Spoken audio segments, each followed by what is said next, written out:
उसी पुस्तक को अभी मंगाया जाए, अगर उसमें राधा शब्द हो मैं मुंह नहीं दिखाऊंगा कभी। ऐसा हो ही नहीं सकता, अर्थ का अनर्थ। हाँ?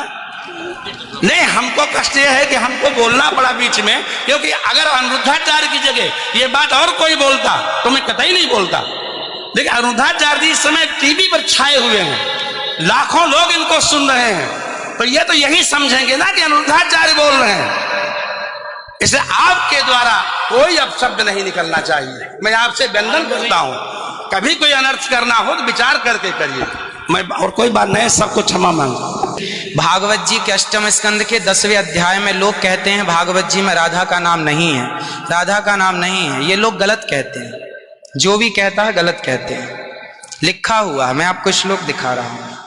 भागवत जी के 8वें स्कंद के 10वें अध्याय में श्लोक नंबर 40 है, लिखा है उद्यतायुध दौरदंडई राधावंतो भटान मृधे। राधावंतो लिखा, स्पष्ट लिखा गुरुजी। ऐसा है, नाश मत करिए।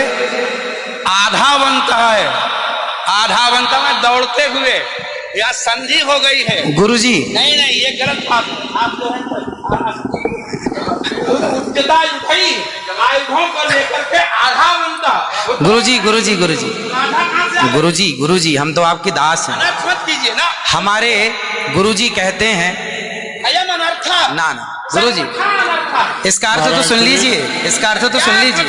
आप जब राधा बता रहे हो, सुनिए सुनिए गुरुजी, इसका अर्थ है राधावंतो भटान मृदेश का अर्थ गुरुजी ने बताया हमें। गुरुजी ने, हमारे गुरुजी, कोई गुरुजी नहीं बता सकता। हमारे गुरुजी कहते हैं बिल्कुल नहीं बना सकते, क्योंकि जब आप राधा बनाओगे तो सर्गे कहाँ जाएंगी? गुरुजी ही गुरुजी, गुरुजी कहते हैं क्यों नहीं बोलते? गुरु शब्द है। अब चलिए, भागवत जी में दूसरा है बधू। बधू प्रयोग हुआ है, बधू प्रयोग हुआ है।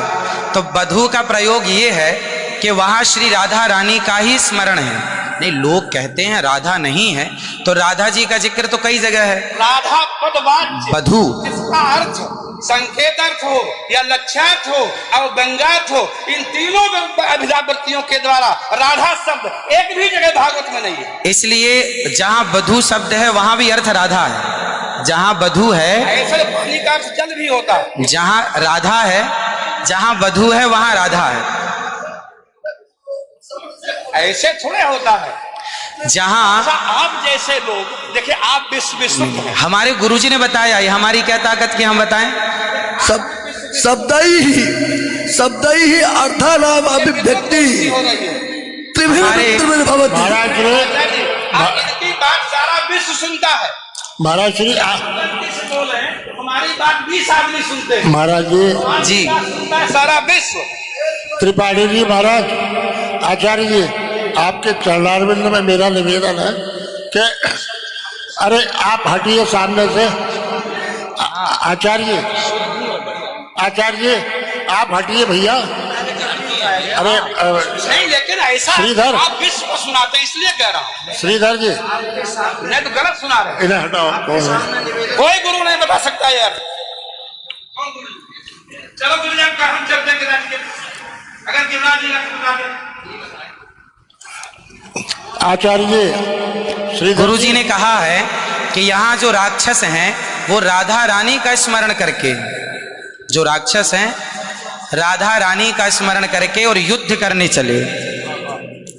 जो राक्षस हैं भटान मृधे जो है, गुरुजी ने बताया कि जो राक्षस लोग हैं वो किसका स्मरण करके युद्ध करने चले?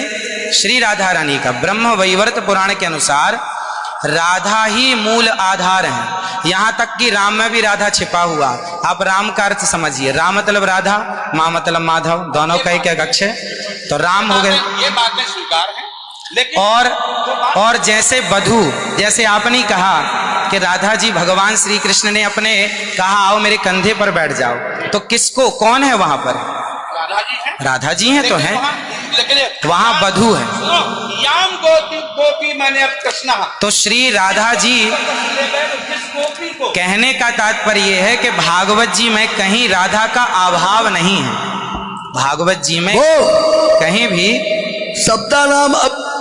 शब्दैः अर्थानाम अभिव्यक्ति कई वृत्तिभिः भवति। वृत्तयः कति संख्याकाः? अभिधावृत्त्या, लक्षणावृत्त्या, व्यंजनावृत्त्या शब्दानाम अर्थस्य अभिव्यक्तिर्भवति। अस्ति कश्चन विद्वान् वक्तुं शक्नोति? महाराज जी, आप दोनों के पावन चरणारविंद में मैं हाथ जोड़ करके निवेदन करता हूँ, मेरी बात सुन लीजिए। नहीं, आप तो गुरुजन है, गुरुजन है, आप ही तो सिखाएंगे। मैं कह रहा हूँ अर्थ का अनर्थ क्यों सभा में करते हैं लोग? पूरे विश्व को सुनाते हो। गुरुजी, जो मेरे गुरुजी ने सिखाया वो मैं बोल रहा हूँ। सिखा ही नहीं सकते, आप अशुद्ध बोल रहे हैं बात। अभी श्री राधा और माधव जो राम नाम है, जो भागवत जी का अर्थ है। अब कोई पूछे कि राधा का अर्थ क्या है, तो राधा का अर्थ ही कृष्ण है, वो कृष्ण का अर्थ ही राधा है। तो राधा ही कृष्ण है और कृष्ण ही राधा है। कुल मिलाकर कहने का अर्थ ये है, गुरुजन ये कहते हैं कि प्रत्येक श्लोक कृष्ण है और प्रत्येक भागवत जी के 18,000 श्लोक, प्रत्येक श्लोक कृष्ण है और श्लोक का प्रत्येक अर्थ श्री राधा है। प्रत्येक श्लोक श्री कृष्ण है और श्लोक का प्रत्येक श्लोक का अर्थ श्री राधा है। तो ये सब भाव ही तो है, लेकिन राधा ना वो भाव सब नहीं, भाव है। वो शब्दार्थ। भाव का भूखा हूं मैं, भाव ही एक सार है, और भाव से भजले मुझे तो भव से बेड़ा पार है। सभी विद्वानों के चरणों में दास का बारंबार नमन। सबको जय श्रीमन नारायण, जय श्री कृष्ण। 2 मिनट कीर्तन कर ले। 1 मिनट रुको, मैं सबसे क्षमा मांगता हूँ। मेरा अनिरुद्धाचार्य के प्रति बड़ी श्रद्धा भाव है, बड़ा आदर है, लेकिन इनकी वाणी चूंकि पूरा विश्व सुन रहा है, ये चैनलों पर आते हैं।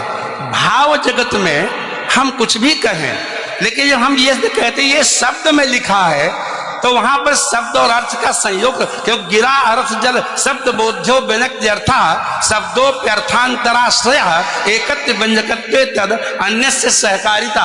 ऐसा हो ही नहीं सकता कि कोई अर्थ प्रकट हो और उसके मूल में शब्द न हो। वहां संधि है, मेरे आयुधों से युक्त होकर मारे गदा तलवार तीर लेकर के वो राक्षस आधा बनता दौड़े मारने के लिए। शुद्ध यही अर्थ है। किसी अभिधा से, किसी लक्षणा से, लक्षणा तब होती है जब मुख्यार्थ का बाद हो। मुख्यार्थ का बाद हो ही नहीं सकता।